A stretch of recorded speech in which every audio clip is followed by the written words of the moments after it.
Selamat datang di Pojok Santai.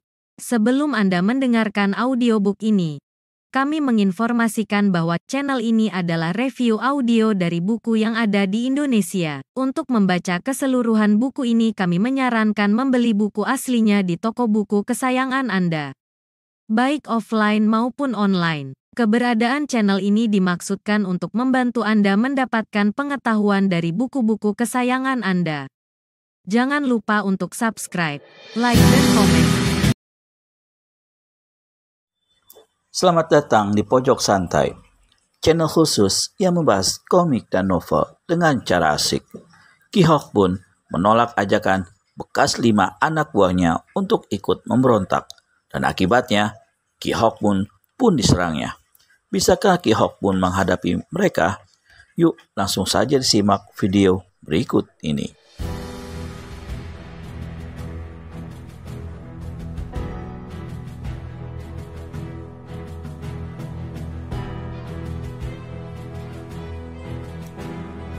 Setelah 20 jurus lebih bertahan mati-matian, Ki Hok Bun mulai terdesak. Pukulan demi pukulan, tendangan demi tendangan, sodokan kepala besi, cakaran kuku dan hantaman rambut maut bertubi-tubi melabraknya. Saat-saat terakhir sebelum roboh, Hok Bun berhasil menjambak rambut Ang Mo It Kwi dan siap untuk memuntir patah leher lawan yang satu ini. Namun sebelum hal itu dapat dilakukannya, satu pukulan Nanking Kwi Ong melanda dari samping. Dia merasakan bahunya seperti remuk. Didahului satu jeritan keras, Ki Hok Bun terlempar dan roboh.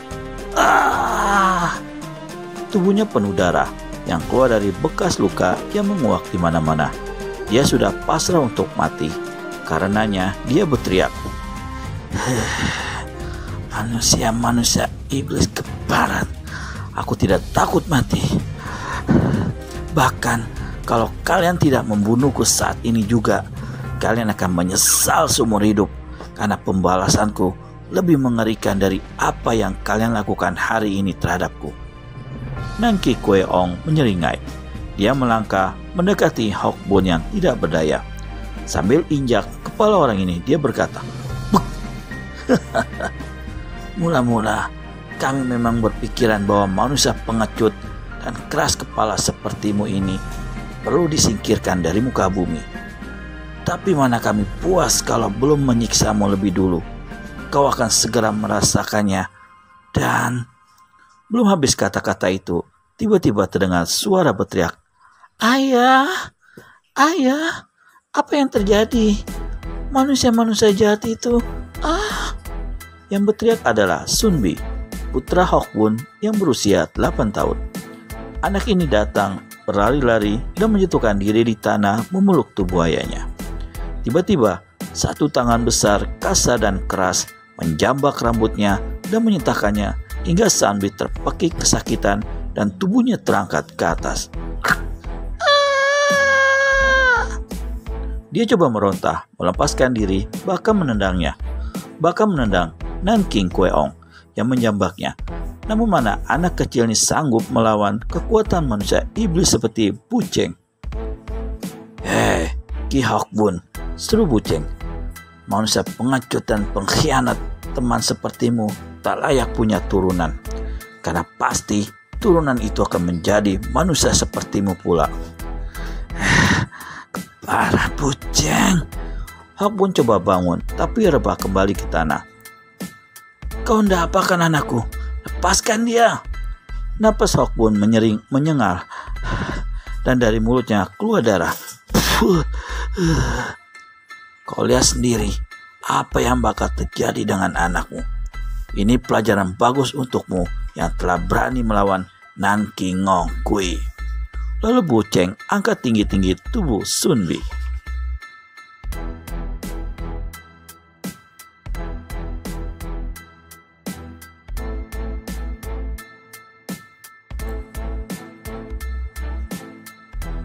Jangan ganggu anakku. Satu jeritan perempuan terdengar. Yang berteriak adalah De Chun Giok, istri Hok Bun, ibu tiri Sun Bi. Bagi Chun Giok, meski Sun Bi hanya seorang anak tiri, namun dia sangat mengasihi anak ini seperti putra kandung sendiri. Chun Geok coba menarik dan merampas Sun Bi dari tangan kepala gerombolan manusia iblis itu. Namun, Amo Itku memegang bahunya dan merangkulnya dari belakang. Nanking Kweong sendiri kembali mengangkat tubuh Sun Bi tinggi-tinggi. Lalu dengan kekejaman luar biasa, anak itu dibantingkannya keras-keras ke tanah. Terdengar suara mengerikan ketika kepala Sun Bi membentur tanah. Tanpa suara, anak yang malang ini menghembuskan napas penghabisan diiringi pekik Chun Geok dan seruan tanpa daya Hok Bun. Sun Bi! Sun Bi!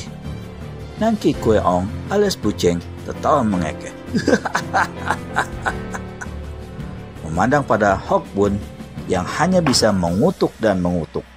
Tiba-tiba dihentikan tawanya dan berpaling pada Amo Itkui yang saat itu masih merangkuli tubuh Chun Geok. Amo Itkui bukan hanya merangkul agar perempuan itu tidak lepas, namun kini rangkulannya menjadi kurang ajar. Bahkan salah satu tangannya bergerak meraba bagian tubuh sebelah atas Chun Geok.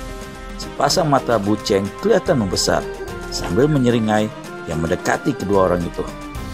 Hei, Amo Itkui, enak benar kau mendekap tubuh bagus itu. Serahkan dia padaku. Amo Itkui tertawa dan mendorong tubuh Chun Geok ke hadapan Nanking Kweong. Sejak pertama kali melihat istri Hok Bun yang muda dan cantik jelita itu, nafsu kotor telah merasuk Buceng. Namun karena saat itu Hok Bun masih dipandangnya sebagai atasan dan diperlukan tenaganya, maka dia berusaha bersikap hormat. Namun kini, setelah terjadi perkelahian, maka rasa hormat itu dengan sendirinya lenyap. Nafsu kotor kembali bersarang dalam dirinya. Tubuh Chun Geok yang terdorong ke hadapannya segera ditangkapnya.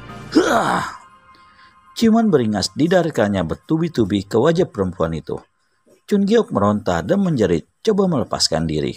Namun sambil tertawa-tawa, disaksikan oleh kawan-kawannya, Buceng merobek pakaian Chun Geok hingga perempuan ini akhirnya berada dalam keadaan hampir. Chun Geok merasakan tubuhnya didukung. Buceng, manusia iblis, kau nampakkan istriku. Lepaskan dia. Chun Geok, larilah, selamatkan dirimu. Hok Bun berteriak. Dia sudah dapat membayangkan apa yang bakal menimpa istrinya. Namun tidak mungkin bagi Chun Geok untuk melepaskan diri. Hok Bun, kau dapat melihat sendiri apa yang bakal kulakukan. Masakan hanya kau saja yang dapat menikmati perempuan secantik ini. Buceng gulingkan tubuh Chun Geok di atas lantai rumah. Pegangin dia, perintahnya pada anak buahnya, Amo Itkui dan Tia Tokui membungkuk memegangi tangan Chun Geok. Buceng kemudian tanpa malu-malu lepaskan pakaian dalamnya dan sing-singkan jubahnya, lalu jatuhkan diri di atas tubuh Chun Geok yang tak mampu membebaskan diri dan menolak penghinaan keji itu. Hok Bun pejamkan mata, tak sanggup dia menyaksikan hal itu. Darahnya menggelegak, namun tak satu pun yang bisa dilakukannya. Buceng,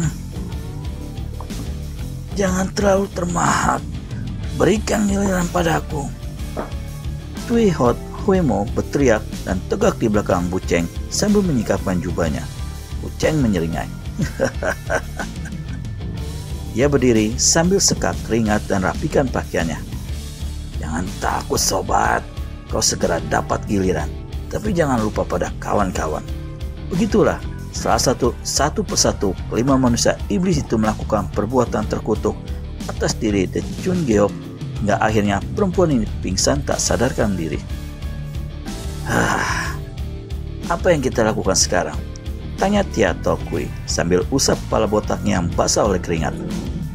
Bunuh saja perempuan itu, juga lakinya, jawab golok iblis Guikon.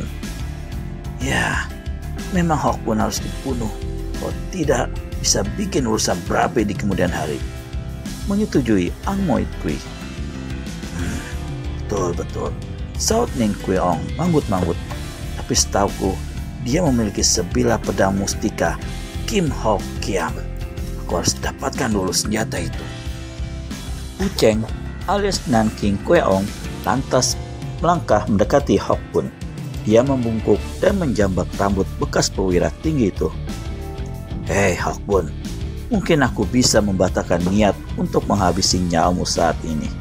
Masa saja kau mau memberitahu di mana kau simpan Kim Hong Kiang. Sepasang mata Ki Hokbun terbuka sedikit.